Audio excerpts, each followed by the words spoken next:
You're listening to Music Mythology. My name is Sam Romo, and let's talk about some music. I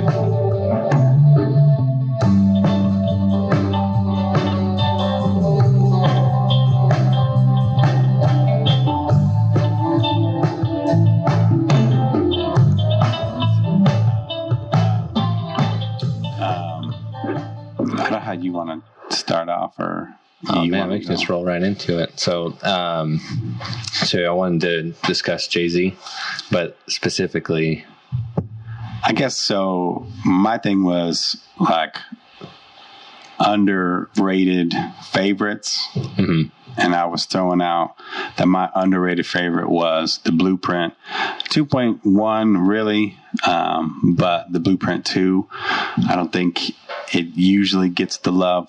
The double album for an artist kind of in the middle of their work usually gets hated on. And this was kind of falling in that, especially because Blueprint 3 became so popular. And then obviously all that Jay-Z has gone on to do since that. So this is my Blueprint 2 is kind of my underrated favorite Jay-Z album. And you said that you had one, but you were going to tell me what it was. I'm going to make you guess.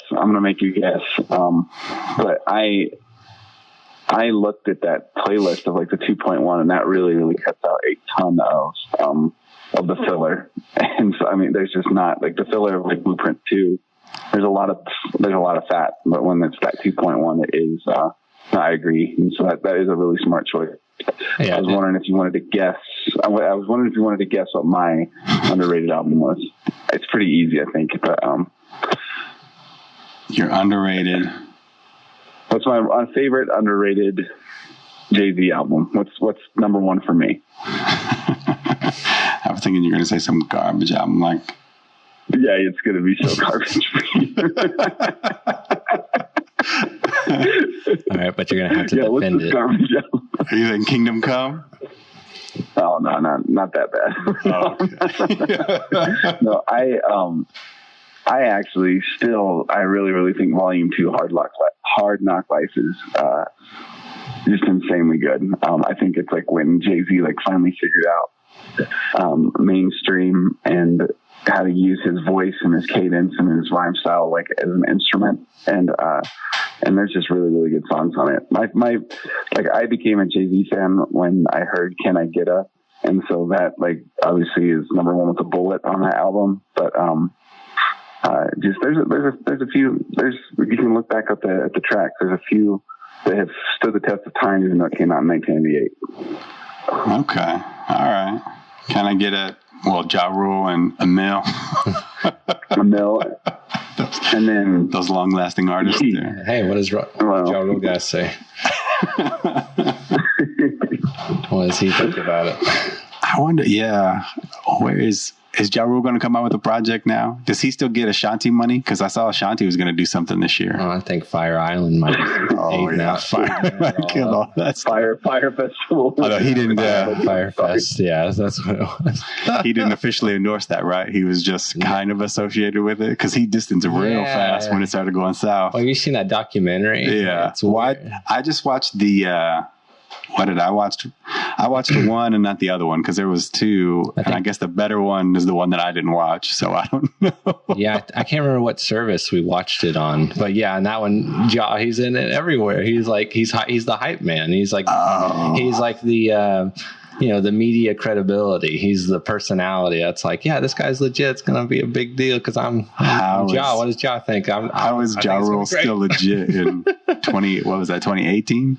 18, yeah, I think so. Well, I think that was the last little sliver that he was going for. But you guys, I know we're supposed to talk about Jay-Z, but did you guys see when Ja Rule was trying to do like a halftime show at a 76ers game and everybody was booing him and he just really frustrated? Oh, it was bad. What songs was he even doing? Because I can't think of one. I can't think of one independent Ja Rule song where he doesn't have a feature that's like better than him. No, well, that's the conundrum. That's the conundrum of him. Is like he has J-Lo and Ashanti and Jay-Z. Like, he's and now I see Ashanti money. I mean, because he brought her on, so that's the only. Oh, I see. In that little crew that he had for a little while. Well, but him and I feel like DMX have like the best rapper voice. Like, oh yeah, it's like perfect. I don't know what it is, but he does have a good voice. That raspy and deep for no reason because Ja Rule is like 5'2". Yeah. And I think DMX is short too. Yeah, I think so. Had big voices on these little guys. It's compensation. They should all sound like Kevin Hart. I mean, he sounds appropriate for his size. Maybe he adjusts the pitch of his voice just to be a little more friendly, more welcoming. Oh, Kevin Hart does? Yeah. I mean, think he's like. I mean, I have to do that. I mean, I have a deep voice, but I want to use like a lighter tone if I want people to think I'm nicer or could be nice. Yeah. Well, what's interesting though is like Jay-Z does that too, and it's like super evident when you hear like him just talking regular. Yeah. It's like, are you the same guy who's yelling? Right. Well, it's kind of funny because I noticed that in our first podcast with my dad, because his voice was like really deep when he was just casually talking about something, and then like if he was like a little more intrigued, it'd get a little higher. Nice. I don't know, but I think that's just like what you do. You just want to sound tough, so you deepen up your voice. Yeah, but it's like. But I get what you mean though, raspy and like. Like rugged, kind of tough for whatever reason. I mean, for all accounts, I don't think Ja Rule was hard at it. Like, I don't think he was a legit gangster in any way. He just had the voice. How did we get to? Yeah, there was nothing. Yeah, that was always, I think, like 50 Cent's problem with him is that he was just pretty fake. So I think I agree with you there. Oh yeah, the kind of that was how we got onto Ja Rule. That's right. Sorry. Yeah, I don't know what else hangs up on that. I mean, what else? You don't know what else holds up? They got the bonus tracks sound better than the rest of that CD outside of Can I Get A? Well, if you didn't know this, Inward What, Inward Who is on that song. No, I see that. But I don't know if you could release that song today. And then, well, no, you really could not. How do you say that? Money Ain't a Thing is on that one. Yeah, but it's like the original like Jay-Z Splurge. But it's a bonus track, so they just kind of threw that on there. You're gonna semantics. All right, okay. You know how they do those rap albums? They just throw songs on there. No, I don't know. I mean, Foxy Brown, he's got all of like that little New York crew, the Rockefeller. It's pretty crazy. Well, it's pretty crazy to me. Like on Volume 2, he has Kid Capri on there. That has to be about the last relevant Kid Capri feature. That's pretty late. I don't even know who that is. Who's Kid Capri? Oof. Do the honors. Kid Capri, super big in the 80s. What song, Scott? I guess. Well, he's got like all these old ones. He was basically just like a New York DJ that really kind of like put on a lot of people. And it was it Rapper Tack? He was on that a lot, right? Yeah. And so he kind of did the music. And then he was like super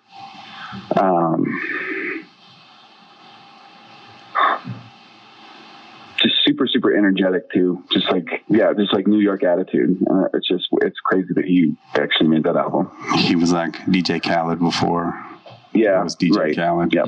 Like, so he was like featured on a lot of stuff, linked up a lot of people. Yeah, a lot of people, and then somehow just stayed around a lot longer than you would think he would stay around. Oh yeah, because you said it's the 80s, and Volume 2. That's what 2000, 98. 98. Yeah. I don't know. I'll give you that. I don't know if that's underrated though. You just think it's not appreciated Volume 2? Because what do you think, Russell? Do you appreciate Volume 2? Volume 3. Well, the extent of my knowledge when it comes to Jay-Z is a little it's probably backwards compared to y'all's experience with him. So it's like from 2016 back, and that's kind of how I worked it. So, my first real experience with like Jay-Z, on like a very, me being very curious and wanting to look into more of the production, the background, blah, blah, blah, was Watch the Throne, just because I had just gotten into Kanye, because Watch the Throne was 2011. I had literally just gotten into rap like in 2010. I was a sophomore in high school. I had just joined Media Tech, which is audio video production work. And my partner, Greg, this is a big rap head, and you're given one partner, and so you're with them the rest of the semester. Oh, wow. And so you work on music, video, all that kind of stuff, media together. And so he was immediately like, this is what I like to listen to. What about you? And I was very much just like rock and alternative stuff. And that was about it. And so that was my first experience with like, I don't know, the first like handful that I experienced was like Kid Cudi, Kanye. I mean, a lot of the 2010 people. But then when My Beautiful Dark Twisted Fantasy, I think that's it, right? Whenever that came out. Close enough. Yeah, that's close. I know I'm missing. All the nouns are there. Yeah, I think I'm missing one. But when that came out, I mean, I was very blown away with the conceptual nature of the album. It was very interesting. And that's when I became more enthralled with Kanye's production work. And then that's when I started working backwards there, trying to figure out, who he touched. Cause I knew, he's the reason why Kid Cudi got on the scene, or broke out big time, and just who else had he helped with. And then that like 6 months later or whatever, Watch the Throne comes out, or a year later or whatever. Yeah, it wasn't too long. And when that came out, that was my first introduction to Jay-Z outside of like a feature or an interview. Cause I knew he was big. I'd seen him a lot of things, but I just had no familiarity. And then also, again, I grew up, my parents were preachers, so like rap was not in the house. That was not in my my catalog. And so this was a new experience, but I was very open. I was very curious of what it was, how it came to be, like how you would produce this stuff, how it come to be made. And because a lot of the people in my class that's what they were in it for, Jay-Z and Kanye. I mean, they were all their idols. They were all gonna become Jay-Z, and literally, yeah. I mean, everybody was in the booth, and so I just soaked it all up because, I love, like the whole point of this podcast, I love talking to people and getting them to talk about something they love and opening up about it. Cause I don't know, and I'm very curious and to see what details are beyond just the immediate thoughts you have of, Jay-Z's a rapper, he does that one album. Yeah. But what's the background to that album? Who helped him make it? What were the struggles? What was going on? Blah, blah, blah. But anyways, so Watch the Throne was my first experience, a phenomenal album. And Scott, what do you, real quick, Scott, what do you think of Watch the Throne? What do I think of Watch the Throne? I like Watch the Throne. You were the biggest hater. I was big hater of it. You were the biggest hater in the world because I didn't like. But I didn't like. Listen, revisionist history pasta. Whatever. This is I didn't like that they went back on whatever, because in the next album he's got like I hate Jay-Z and they're like feuding or whatever. So they didn't even give the whole life of Watch the Throne. While they were still promoting it, they were like fighting, and it's like, come on, I need to tour on this. But see, we touched on this in the last episode that Kanye likes to do that shit. That's true. He likes to cause drama right before a release of something or whatever, and then boom, he gets double relevancy. He drops it. Yeah, it's all. That's interesting that you came to Jay-Z at that time. Wasn't that the year that we went to ACL? Yes. And you chose Coldplay over the Kanye? Yeah. That was a mistake. Yeah, but that's like my first. But see, that's what I'm saying. Is that was true. My transition. That was a great show. I just kept like the stuff that he had on there was just like crazy for a rap show. The last two songs, because y'all walked over. Yeah, but I mean, but see, that's what I mean. Is it was very. like Kanye was a very unique producer, just artist, personality, whatever, to look into, and that was a very hard decision for me. I believe.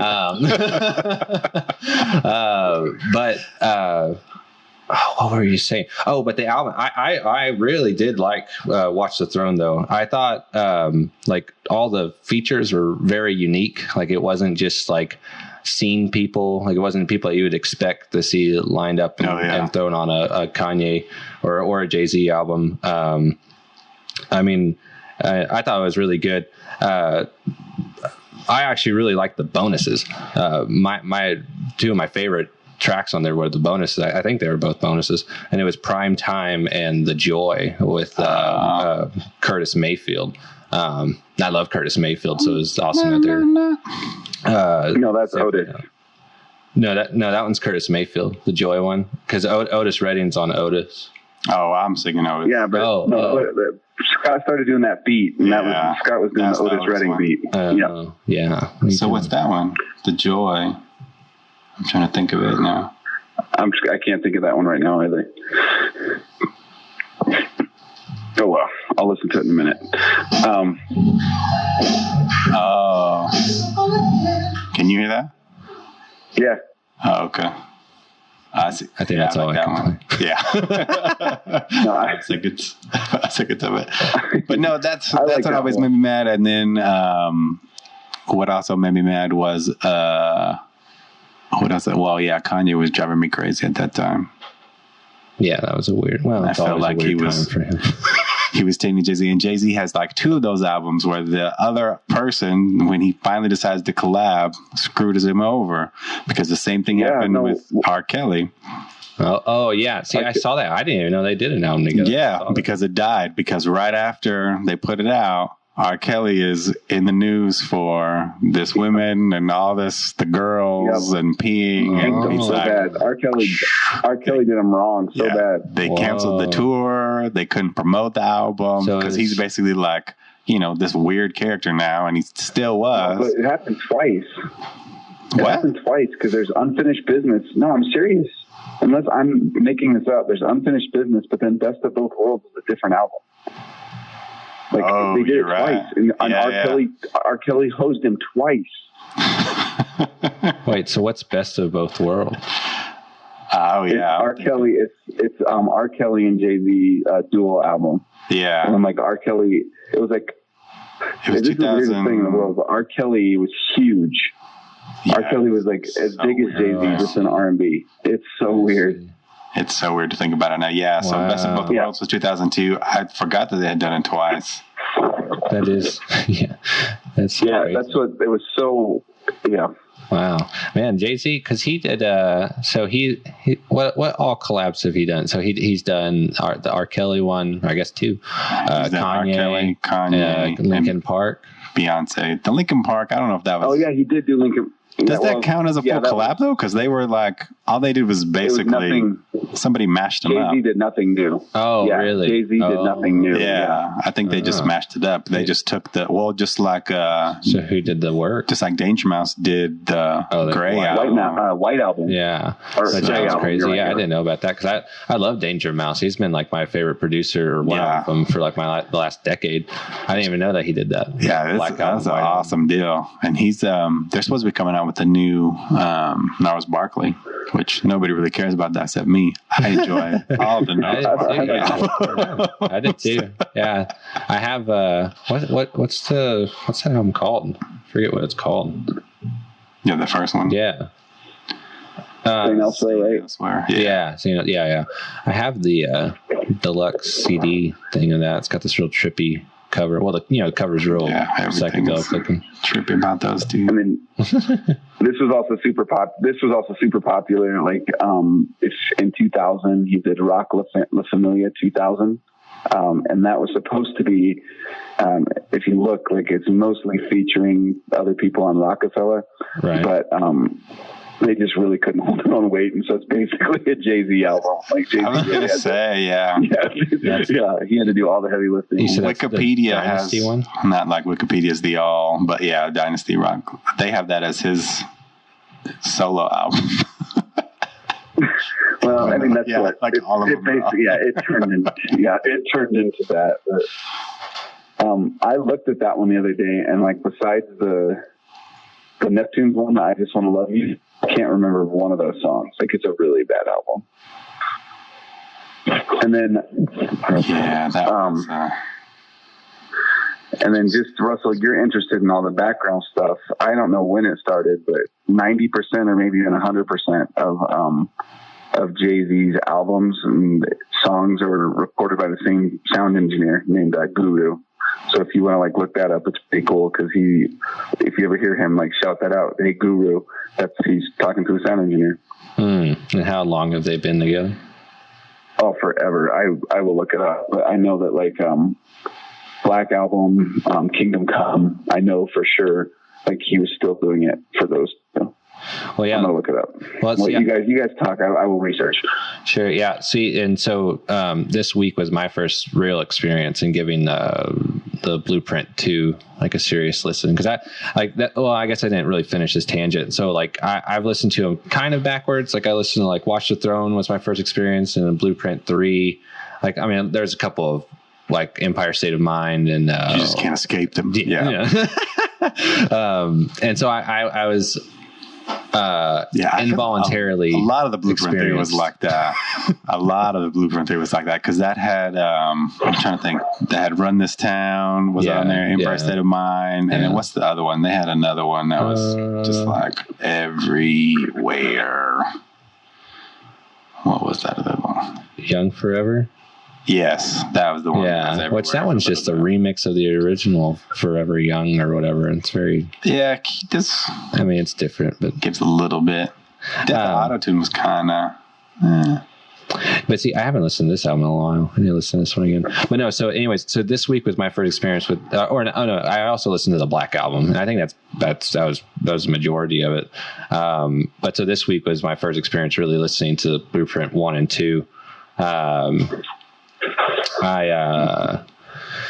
I didn't realize at first it was a double album. So I guess so when it's a double album, I guess, was this released on, no, it's 2002. So it would have been CD, like a double CD. So what they did, it was like, and it was kind of confusing because they were like different colors. So they were kind of different albums, but they released the Blueprint 2, Gift and the Curse. And then the following year they released an edited version of and that's the Blueprint. 2.1. Yeah, and that's 2.1. So it's like they cut out, random songs because it was some from both sides. Do y'all have any knowledge of why there's such a quantity this round?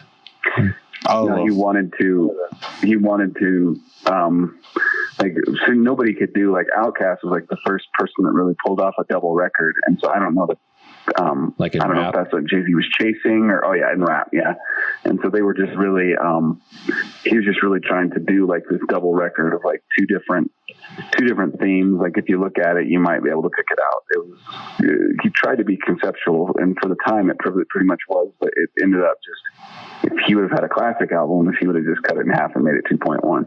Yeah, because I listened to 2.1 first, actually, because I sent it to me, and so I just immediately listened through it, and then I listened to the Blueprint 2, and I realized like how long it was, and I assume that's what it was. Is it was just a trimmed down preferred version, but I really enjoyed looking into like who produced each one or who was given credit for each track, because you have like I didn't even know. I was going to tell you about this, that I didn't know that it was Just Blaze that did I forget what song it is. It's one of the first ones.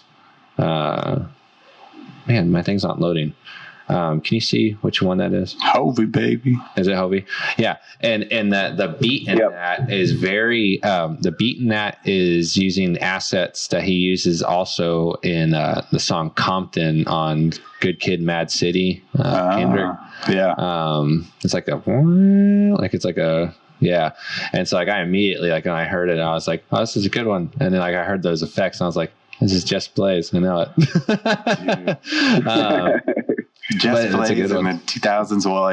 Well, in 90, when was Napster out? Like, he was one of the like primary investors in, was it LimeWire or was it Napster?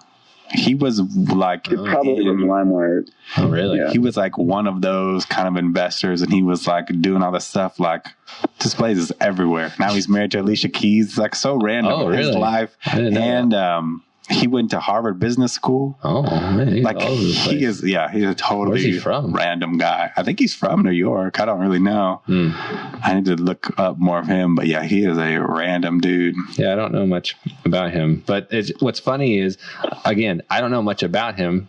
I just know, the songs where like he'll yell his name out or someone will yell his name out. And I'm like, oh, okay.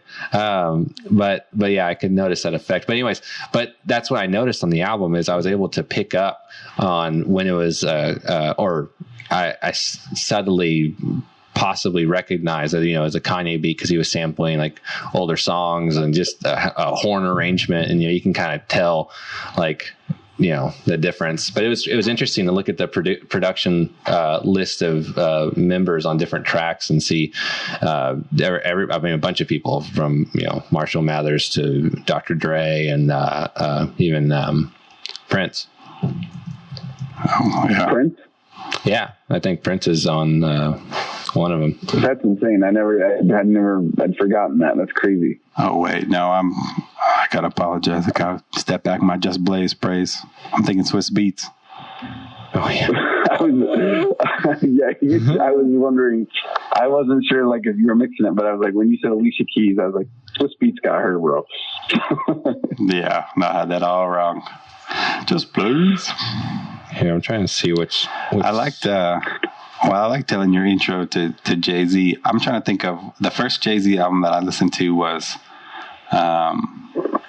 Volume 3. Because I remember Big Pimpin'. I mean, you can't not remember Big Pimpin', but that was like the first time that I was like, oh, okay. Like maybe I need to check out the rest of this. But I remember following him ever since then because it was like the Hova song. What was it? Yeah, just really Things quick. That You Do. Those are all good. Prince was on Hovey, baby. That's the one that he... That's the sample where he was actually on. Cool. Because I think he has the guitar part. There's like a faint guitar that runs to it. It sounded like that. You never know. I know. It's so crazy. But see, that's why I love this shit. But like, because wasn't it Jesus telling me like John Mayer would do that too, or he did that for Frank Ocean? Frank Ocean. Popped them on there. Yeah. And someone else too. And he's just like, yeah, no, I heard your other demo. It sounds good. Do you mind if I just jump on it? I was like, what the hell? Yes. Get in here. Sure. Shut up and get in here. We need you. But yeah, so Volume 3, where did you start, Justin, with Jay-Z? It was probably Volume 2, and then I know that this is like slander for older, like I've never really liked Reasonable Doubt. I thought it was kind of a little bit performative. So Volume 2, and I've talked about Volume 2. What does performative mean? And then, what's that? Define performative. Yeah, let's put some language to that. Hate that you drop. I know, man. I just didn't want to get. I'm gonna get layered in the hate. But I just thought I know that he's from Marcy Project. I know he really did deal drugs, but he was trying to be Scarface, and it just didn't work for me because Nas already did that, and so that's just what I mean by that. I know that it's supposedly one of his classic albums. I just don't get it, and maybe I was just too young for it at the time. So, but before you get the hate, just give me a break. I was like 17. So, well, yeah, I mean that's like me again. Yeah, being 17 and experiencing Watch the Throne. You still don't understand. You don't understand the hustle. It's a different perspective. I know. Well, the other thing, Russell, I just thought of this while you were talking about production on. I don't know if you knew this, but on the Black album, it was Jay-Z's goal to enlist a different producer for each song, and so he has like like the classics like Rip Rubin, the Neptunes. But then I can't remember. I'll have to go look at the tracks. But Eminem, produced an awesome record on that. And at the time, like they were like, Eminem's gonna stop rapping because he's such a good producer. Like it was that big of a deal. Yeah. Yeah, he did Moment of Clarity. Oh yeah.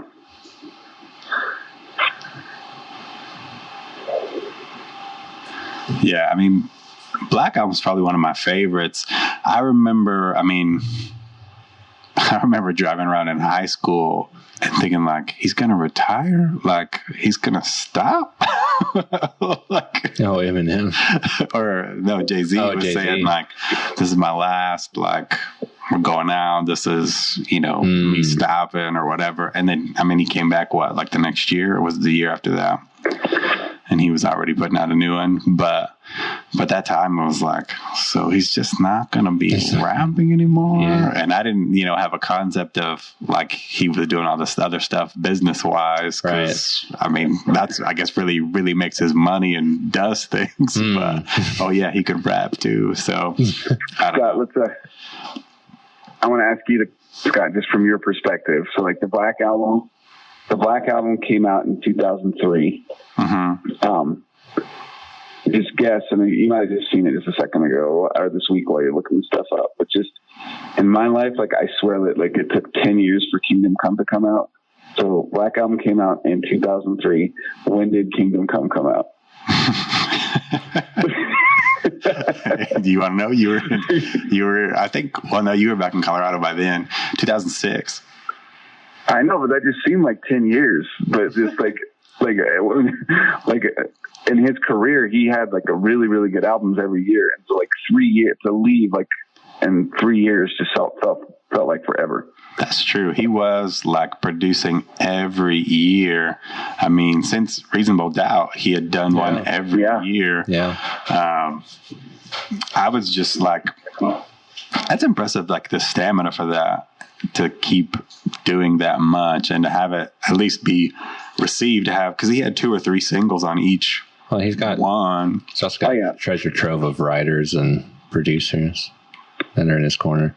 Producers, yeah. I don't know about writers. It seems like. I mean, maybe not so much maybe on the earlier albums, but there's a couple of writers cited on most of like those, like from Blueprint 2 and on. Like that's one of the people I meant to mention before, which is Pharrell. That he's another thread in between a lot of those albums. For sure. Yeah. Because he's kept Pharrell even when Neptune sort of fell off. He was still messing around with Pharrell. Yeah. Well, and that's the thing, is anything produced by the Neptunes, it seems like he was involved in the writing in some form. To have the consistency of the yearly album and stuff, also considering if I assume he's touring too. That's like, I mean, that's as hardcore as you can get, like wanting to be committed to the life, the music artist life. Because, you talk about artists in the 60s and 70s that you had expectations or contracts to release an album sometimes every 6 months. Like they were just, you pump it out. Like, like the Beatles. I mean, you are expected to pump it out. That is you will get this done. And you're going to tour and you're going to wear this and you're going to look like that and you're going to do all that. And it's like, it's intense. And then as time went on and more agencies and power was divided in different ways and time changed things, now you just have a mix of all sorts of things. But kind of lost my train of thought. What were we just talking about? Like consistency for the year. Oh yeah, and having to push that out and meet your quota, basically, But then as artists would make more or have more independence, or the studio would be not afraid but more willing to respond to their needs of wanting to slow their pacing down, be with their family, whatever change was in their real life, or the other life. Nowadays, you look at an artist that, I don't know, it's kind of average now that someone takes a couple of years or 2, 3, Yeah, I 4 was thinking years. for like Kendrick Lamar, he does like 2 or 3 years in between Oh yeah, kind of albums. Yeah, so sometimes. this year or next year would be a good Kendrick time, depending on you count the Black Panther album as sure. Soul Production. Kendrick. It's production. Yeah, it's pretty much it. but I mean that really is like. I mean, you think about it, like if you're touring and releasing an album every year, like in modern times, like I figured that's pretty, or 6 months to a year. I mean, that is like as hardcore as you can get. I mean, like Portugal the Man was like a rock group that like I follow and you know, every year from when they started, they were just knocking out an album until like 2012. And then their band changed, like 2 of their members left, and then they we're trying to figure out who was going to help produce them, and so it took a couple of years to figure that out. And then Danger Mouse produced their next album, Evil Friends, and it took another few years because they were going to rework it again. They were working with like Mike D and like the someone else from Beastie Boys, and it didn't fit how they really wanted it to, so it took another year. And so they chose it, though. They chose to slow it down and be more particular.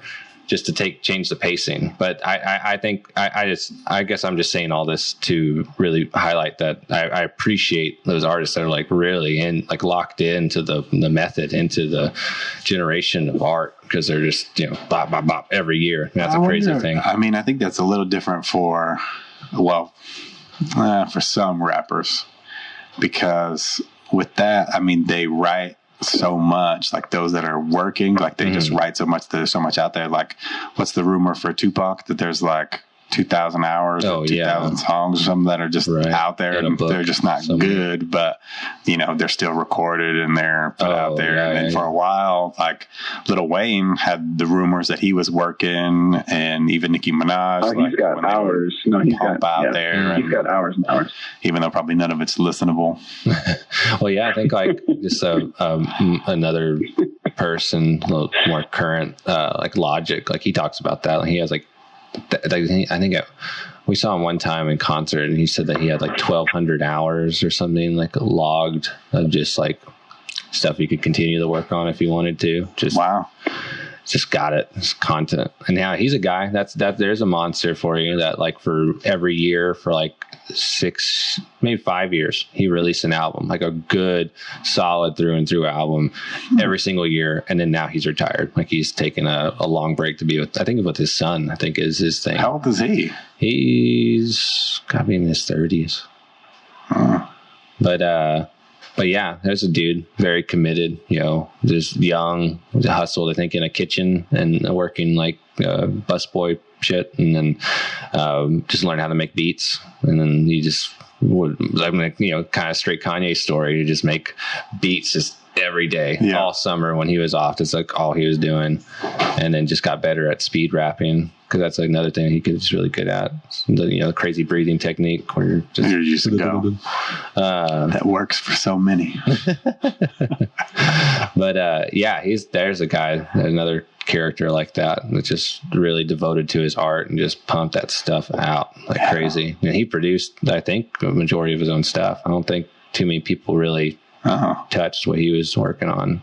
But I think that, that's one thing that's interesting about like the Jay-Z story too, is that he wanted to start owning his own stuff. Like when he got denied initially by record companies, he was like, okay, well then we can do this. And so that's what Rockefeller was kind of born off of, the we're going to do this independent ourselves. When was that? And then they got bought up. When was that? So that had been early 90s, right? Yeah. I think that even Rockefeller produced Reasonable Doubt. Like, I think it's, I think it co-opted Def Jam later. Like it was, was that Rockefeller? Yeah. Reasonable Doubt was Rockefeller. I believe so. That was all they had at that time. So 90, 95, 96. And so he had always sort of come in under that guise of, this is how we're going to do business, this is how we're going to go forward. And that doesn't work for a lot of artists, Well, it doesn't. And then I can't remember, he raps about it, and so you guys might remember this, but like I know it's the truth because I remember when it happened, when he bought his masters, and I don't know if it was like $5 million. And I just remember at the time I was like, good luck. But obviously, like looking back, like masters are they've always been everything, but just like, he bought his masters like when they thought the music industry was dead. And so that just seemed like such an inflated, I swear it was like $5 million. And that just seemed like a crazy number. And then, just, he parlayed that to Tidal. He parlayed that to, just like Apple Music, Spotify, all of that. And I'm sure it's paid back. Just that he understands, like he's a businessman. Yeah. Yeah. Well, that is another hard experience in the music industry, is becoming detached from your own catalog, being removed from the marketability and profitability of your own work. It's a crazy thing. I mean, like one of the most notorious stories of Paul McCartney bragging to Michael Jackson on the set of the music. I think it was a music video, Say, Say, Say. And he mentioned to him that he was going to buy back in a very important catalog to him. And I don't even think he told him exactly what it was. And then Mike went snooping around, figured out that that's what it was, and realized, I got the money too. I'll throw it down for even more. Get it right now. Oh, that's so crazy. Like the day of the shooting the music video together. It's just woof. That is such a crazy story. Brutal. Yeah. At least he got it back. Because isn't that like, that's when they stopped being friends too, right? Yeah, like that week. Done like 2 songs together or something. Like that whole album, Pipes of Peace. I'd be done with them too. Yeah, Pipes of Peace and Thriller, they were very close with each other. And then poof, it was gone like that. And like, yeah, like you could tell, like you didn't bring that up, around Paul. That is such a weird notion, though, to be, like you said, separated from your own work. Like, you sit down and you wrote this, but you did. That's like, I don't even know. Well, I don't really follow them that much, but I've heard that the American Idol contracts are super weird like that. Like American Idol, like basically owns these artists until like 20 years or something of like quality work. Like anything that they produce is going to give some sort of chunk back to American Idol. So I bet Kelly Clarkson's like just getting out from under it now. Oh, wow. But she'd be like the only one. Yeah. Was Carrie Underwood? Carrie Underwood was another American Idol. Yeah, Carrie Underwood was an American Idol. But I've heard that those contracts are like super weird, where it's just like, you exist because of us as a celebrity, so you owe us forever. Good Lord.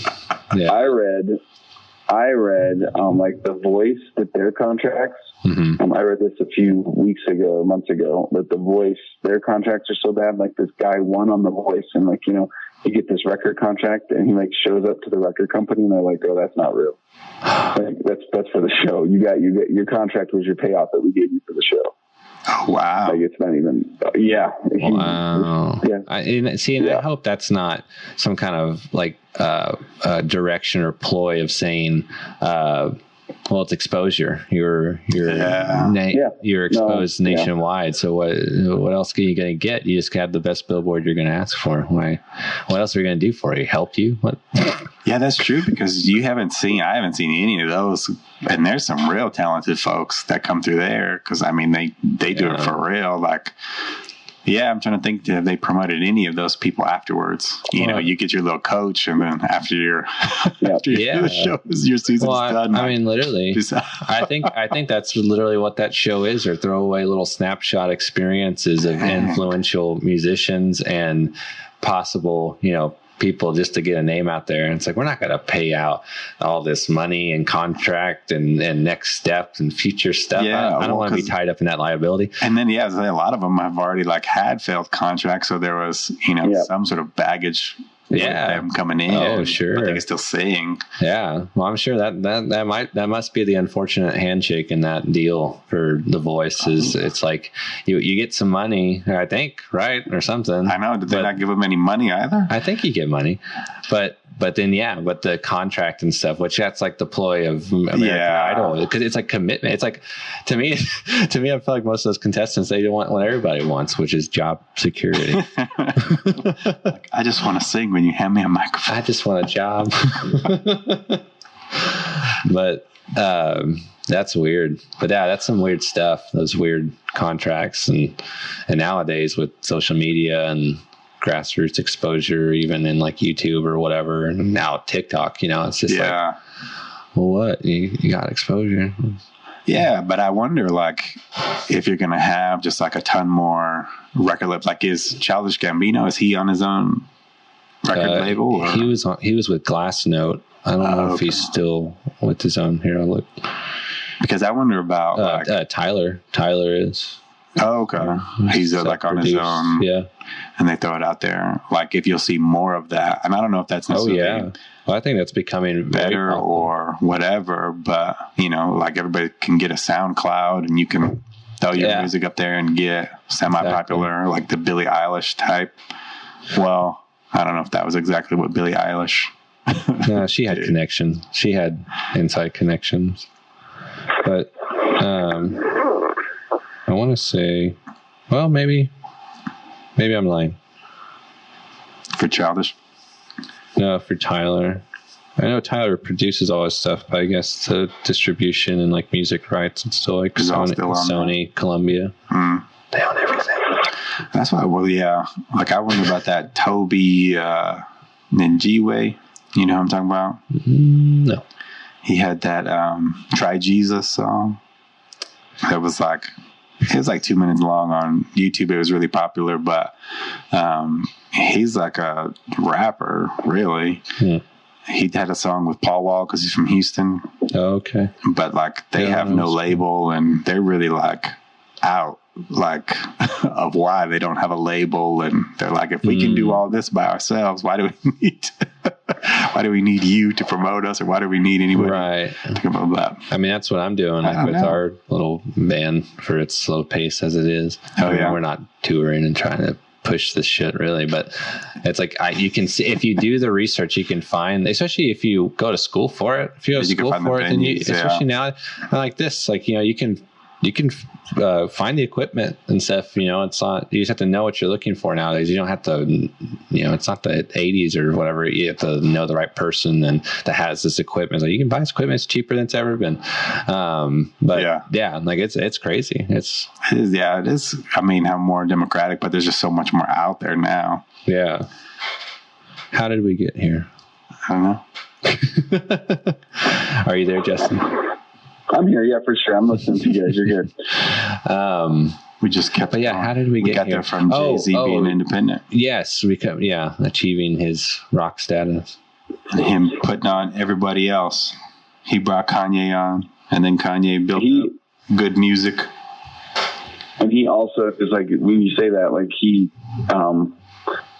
literally said, like, Memphis, like he says it in the song, but like, Memphis Bleak, you're never gonna have to work again. Like, it's his friend, that's also just something that's also cool about him, is like, Memphis Bleak is not a good rapper. Like, if you're not friends with Jay-Z, you're not, like, I was gonna say. You're not, if he wasn't friends with Jay-Z, he would have never gotten put on. Like, it's the truth. And so, but yeah, he did put people on. Like, I don't, it's not super legit, but when he was the head of Def Jam, like, he's credited with finding Rihanna. Like, I remember that. Yeah, when did Rihanna start? That would have been early 2000s, right? Because she had was she Pun the Replay? Was that was Rihanna, right? She was on her first, one of her first songs was on a Jay-Z album, and I'll find it, but that was early 2000s. I know we keep bringing up Kanye, but it's kind of hard, like, when you're talking about Jay-Z. But did you guys realize the first time that Kanye appeared on a Jay-Z album? Did you see that year? I saw that. 2002. Yeah, he was in Volume 3, right? Yeah, that's old. Yeah. But but he wasn't credited the first time. But then the second one he was in Blueprint. The first one? No.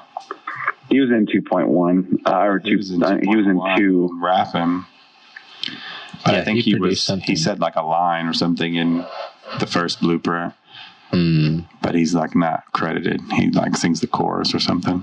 He produces something. But he produced them. A couple. So Jay-Z creates the monster and then he walks away. He discovered the monster. Yeah. He gave the monster a voice and social connections. Well, so did Jamie Foxx, kind of. When he has that story where they connect at one of his famous parties, and then he was like pushing all the people in like the media that he knew, and then he got on his song, so it was even more poppy. Yeah, that's true.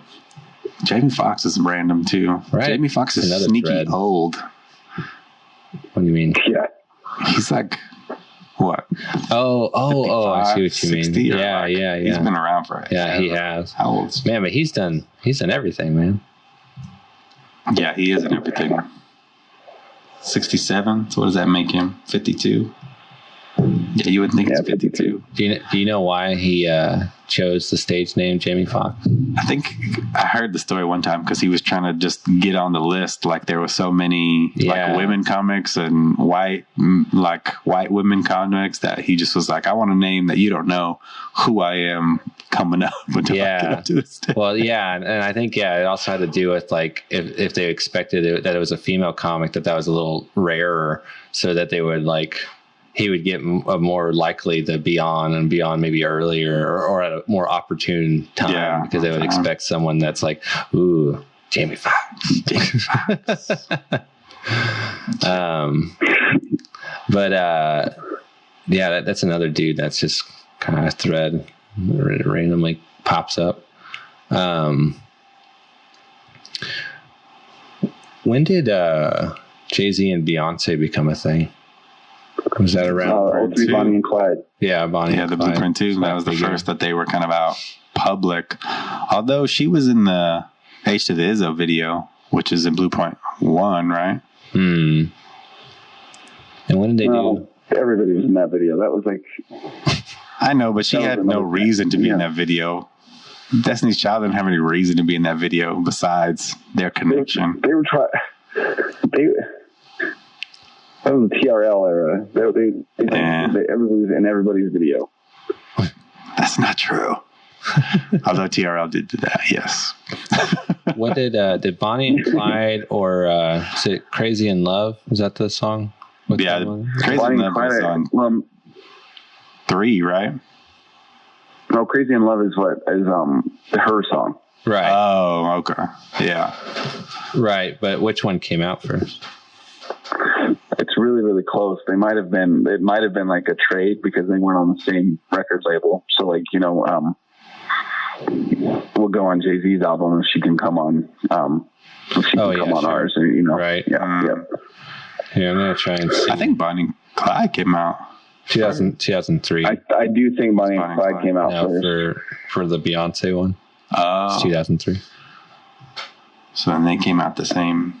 So yeah, it was the June. So Dangerously in Love. The album Dangerously in Love came June 17th, 2003, and Bonnie and Clyde came out 03 too. But yeah. Well, the Blueprint 2 came out in 2002. 2002. Okay, so.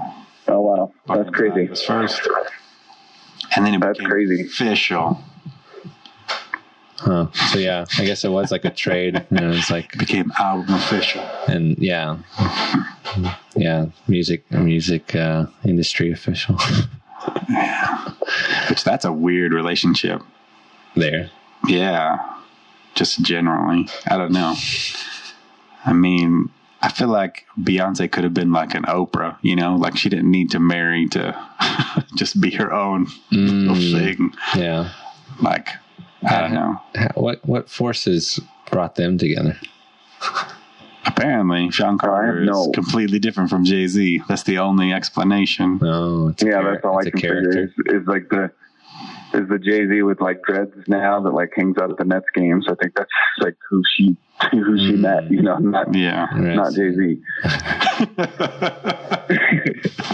Which he also says in a song, but it seems like more and more plausible that it's just like, she met like a businessman version of Jay-Z, and it was Sean Carter, and then he's like, oh yeah, I also do this, but I'm really this guy.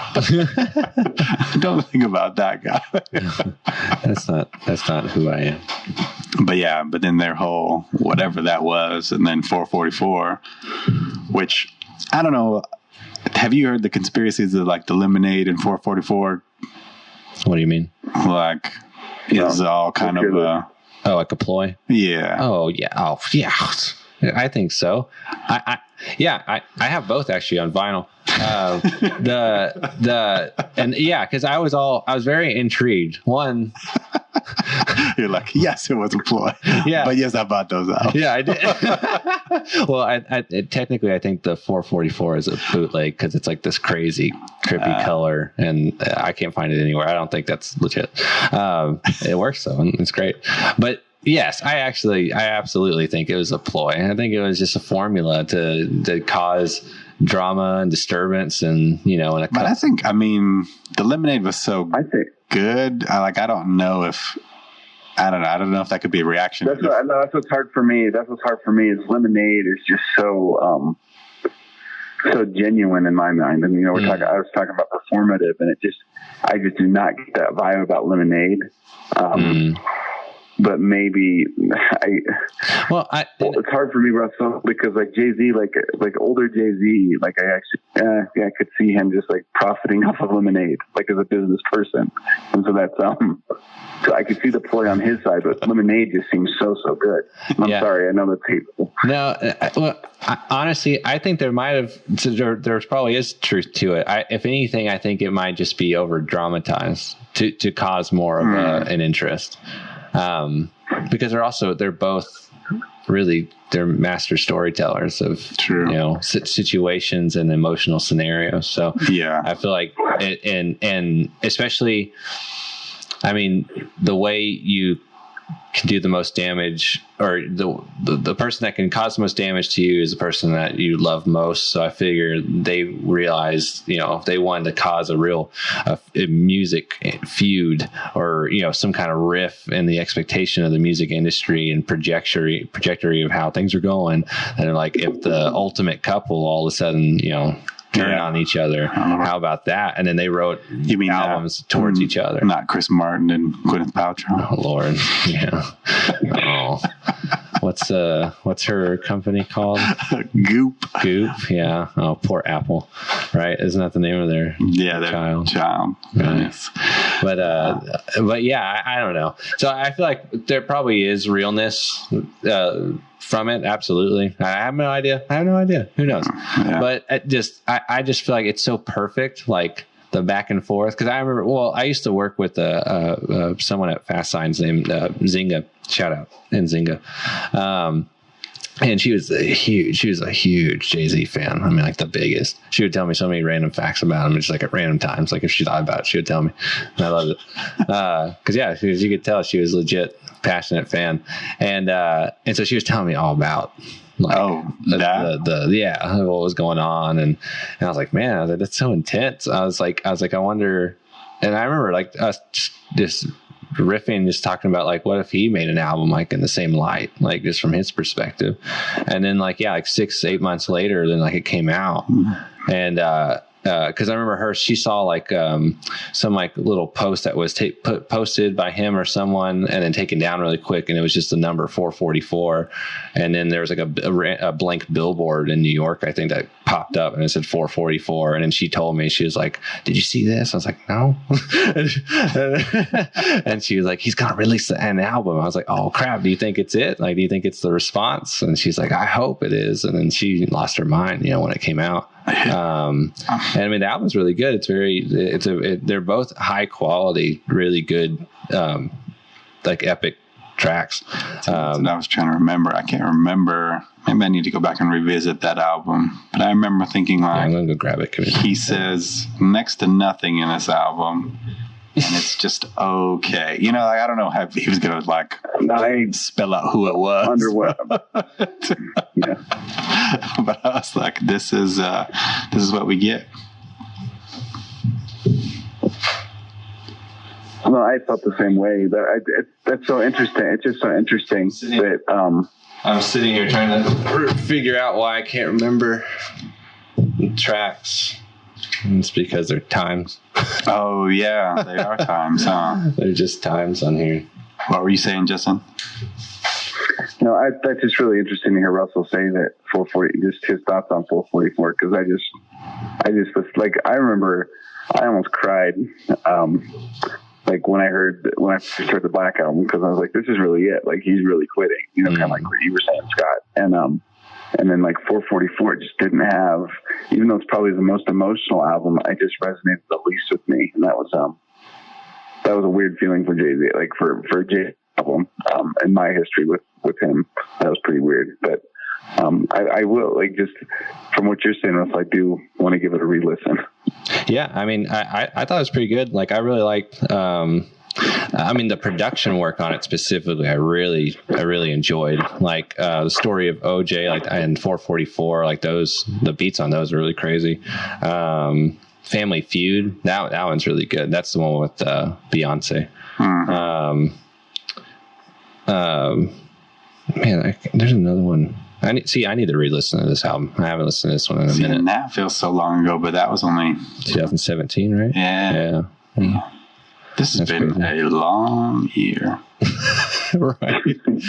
Seriously. Like, you know, it's like what's today? It's 14th. So, you know, just the other day was our 2-year wedding anniversary. And I was like, man, it's been 2 years. Yeah. Like, it was I felt more like 3 because of this year. Decade in this year. That's a long year. I couldn't imagine trying to be an upcoming artist right now. Like, this would be so either you'd be capitalizing on it by kind of leveling the playing field. Everybody's just doing videos in their houses, or it's like, I can't get my name out. I can't go on tour and create that crowd. Like, at this point, it's hard. Yeah, I mean, at this point, it's all like networking is all network and relationship based and like clever ways of exposure. You know, like TikTok. But you can't make any money unless you're popular. Traveling. Well, or you get sponsored in some form. Like, you get popular in some method. But that's social momentum. Like, you have to build that up. And if you're trying to do like some kind of grassroots local thing, or like, you know, local shows and the old school route or whatever, which is the hardest route, like it's a weird, like, give up weird on place that. to be in. Yeah. Or it's like, practice, get better. I don't even know now that Denver had such a great like underground rap scene, but I remember you used to be approached by guys selling like CDs and listen to this. I don't even know how you do that now. I mean, you'd be like, check out my SoundCloud, whatever. SoundCloud, Bandcamp. Follow me on YouTube. But you can't approach strangers now. Well, it's all guerrilla. I mean, it's either you know the right people that can spread it, or you know a lot of the right people that have, you know, thousands of followers on Instagram. You get them to repost something or share something, or guerrilla marketing. You know, you put decals with the cool graphic and a QR code up in a popular area where people are sitting there waiting, or you go to the college meetup places, you know, like the hot spots, the fried chicken spot down the street that people, you know, the door is never closed because there's always people coming in and out. So you put a poster up outside. I don't know, all that stuff. I mean, you gotta work every angle to spread it, and especially right now. Well, and I'm totally in that mind because I mean, I know I'm a marketing person already, but you know, trying to generate a plan, a tactic for this podcast. And I mean, that's all the stuff. That's exactly where my head is right now, because that's my comfort zone already for marketing, like this kind of background plan and execute real physical graphic work and all whatever, everything I just described. But that's why I feel kind of at ease right now. Like I'm very focused on getting this stuff done because I don't feel kind of taken out of the loop or out of my pacing because I don't know. Because everything's with masks and shut up in the houses. Yeah. Well, and with this, it's I don't know. It's easy. It's self-produced. I'm doing everything in the end to end, even the website stuff. So, yeah. It's like, there you go. Yeah. Just Rockefeller. There you go. Yeah, independent. Independent. Moved on. Yeah. That would be you set up. You need other little artists that you can just give money to. Yeah, I can get producer credits on some other small podcasts. I don't know. Well, any more comments, remarks, trivia about Mr. J to the Z to the Izzo? I got nothing over here. And I'm spent. I can't think. I'm trying to think. No, Has he been in movies? I don't have anything. Has he ever acted in anything? No, he's terrible at acting. Yeah, he did. He had a movie called The Streets Is Watching. That's actually another album that's really bad. So, no, he's a really, really bad actor. No, he's pretty terrible. I just thought. Do you remember that, Scott? No, The Streets Is Watching. Oh, back in the 90s, like everybody produced their own little like gangster flick, gangster movies, like hustler movies, and Rockefeller produced one, and Beanie Siegel was in it, and he was actually good, but Jay-Z just could not act. Oh. Like I don't even know if he's even done an SNL skit. Like he's just like he's just good at what he's good at. Yeah, and then he can get out the way. Yeah. I saw Fade to Black. He was an executive producer for The Great Gatsby. Oh yeah, he was. That's random. Someone Streets Is Watching, 98. You're right. Didn't he do? Are you saying? Yeah, you're the producer for the music. Yeah, Great Gatsby. Yeah. That just looks terrible. What, The Great Gatsby? No, The Streets Is Watching. Oh, it's really bad, isn't it? It's exactly what I remember. All those, like, I think Ja Rule had those. Like everybody had those. Oh no, yeah, that looks pretty rough. Yeah. Like VHS. Yeah. Yeah, straight direct to video and direct to tape. Yep. Tape.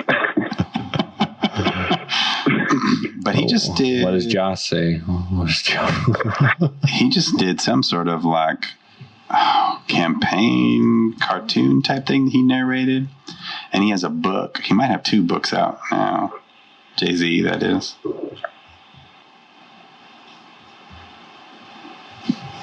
But that's it. That's all I got for Jay-Z.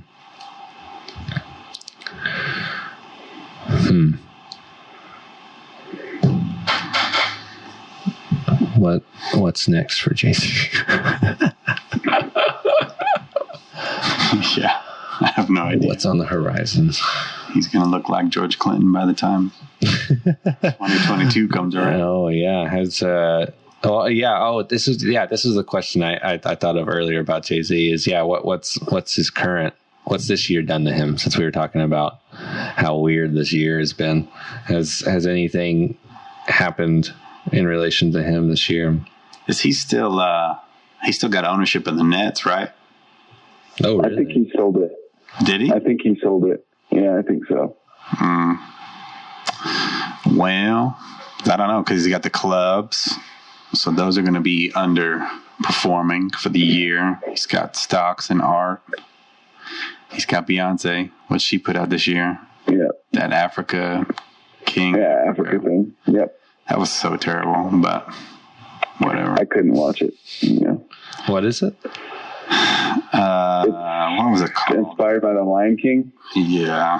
Oh, yeah. That's a weird one. There was some really awesome visuals, so they must have spent like $1 bajillion making it, but these like weird poems and non sequiturs that transitioned them from the scenes was so weird and interesting, just odd. But yeah, I haven't heard anything about him in the news lately. Like, maybe he's working. Yeah, I haven't. Yeah, I don't know. Maybe he's the opposite of Kanye. When he's working, he's a little quieter. So quiet. When Kanye does anything, he lets you know about it 10 times. Well, now that we've seen from Joe Rogan's interview, and you ask him anything, he'd keep going no matter what. Yeah. He's an artiste. He articulates. That's what he does. That's right. He needs to be a whole separate discussion. The Kanye verse. Yeah, that'll be conversation too. That's a 2-part podcast, man. Kanye is insane. What's funny is I'm pretty sure we ended our Marvin Gaye one saying the same thing. Like, saying that's a whole other conversation for another day. That's what you need to do. Yeah. Like a whole. Yeah. That's what. We'll put a pin in that. I have an anecdote for my 9-year-old. If I'm invited back to a Kanye podcast, my 9-year-old the other day just said the funniest thing. So. Yeah, let's end on this. Are you going to tell it, or you got to wait for the? I said no. I listened to Russell about this marketing thing, and I'm just saying, like, I'm putting that out there that you guys, he's got to invite me back if you want to hear that anecdote. Oh man. Well, what if you say the anecdote and we invite you back? You don't have to hold us hostage. No, you guys can have it now. It was just the funniest thing because my son's trying to figure out, he's 9 years old, and he's trying to figure out the music that I like. That's actually just been kind of interested in that. And so I was singing that every now and then, like that Chick-fil-A song gets stuck in my head. Like the Kanye song. Church on Sunday. And so I was singing that, and he's like, "Oh, Kanye West sings that," and I'm like, yeah, he does. He's like, and we've talked about Kanye West's mental illness, like with the election and stuff like that, and how I just don't. Well, it's true. I keep it real with him, and so anyway, we were talking about it, and he's aware that Kanye's sick, and so we're talking about Chick-fil-A, and he says, so Kanye wrote that song, and he also wrote Monster. His dad. He did what? He said he just tried to say like the comparison, like, so he wrote a gospel album, Church on Sunday. Oh, yeah. But then he also wrote Monster. He also wrote Monster. It's like, yes, that is Kanye. Yeah, that's the same person. That is right there. The duality of Kanye. Yep. Yeah. What's next? 2024. That's what he's got his eyes on. Yeah. Oh my gosh. Yeah. Well, hey, I don't want. Yeah. I mean, I don't. We don't need to keep this going, but yeah, I would love to have a conversation about Kanye because there's a lot of interesting things. Yeah. There's endless for Kanye. There's a ton. There's a lot of different approaches to a lot of different things, and yeah. But we talked about the predecessor, the mentor, Jay-Z. The one and only. Oh. Big Brother. Should be the top of everybody's list. Oh, yeah, Big Brother. That's a great song. All right. Yeah, this is great. Well, Justin, I appreciate you coming on, man, and talking through it. No, it was absolutely. That was a lot of fun. I appreciate the invitation. For sure, man. Yeah, we'll need to do it again.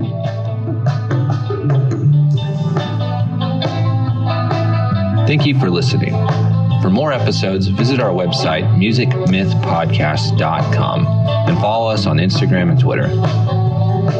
Goodbye.